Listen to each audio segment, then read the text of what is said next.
Is out. I'm glad that worked. Let's jack this thing up. Everybody say a quick prayer.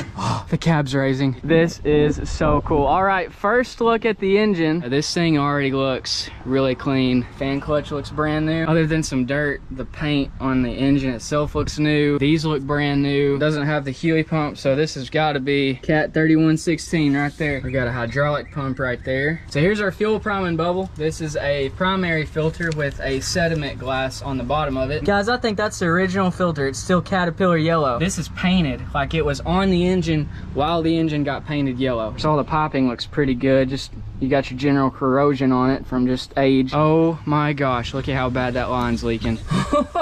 If that line's dry rotted, it means I'm gonna have to pull all of these fuel lines off one by one and replace them. I need to be really careful not to get any dirt in this fuel system. I've actually never seen a diesel fuel line leak that bad. It looks like a brand new fuel tank, don't it?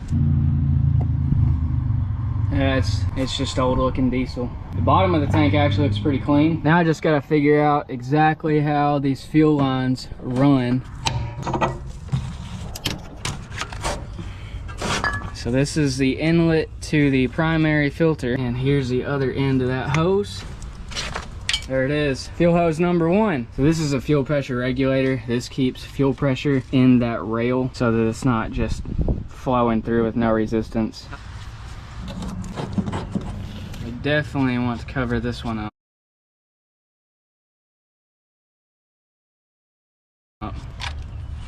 And I might as well.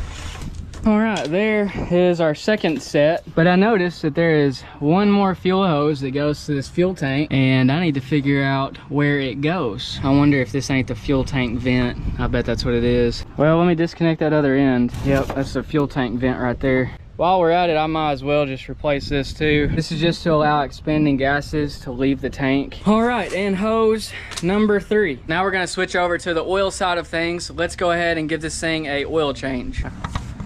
See what this oil looks like.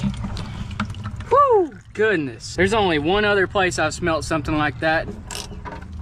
There we go. Oil filter changed. Now we gotta fill it up with oil. Of course, I brought the tiniest funnel I have.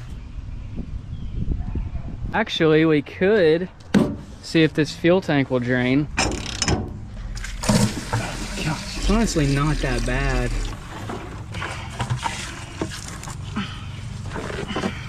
About empty.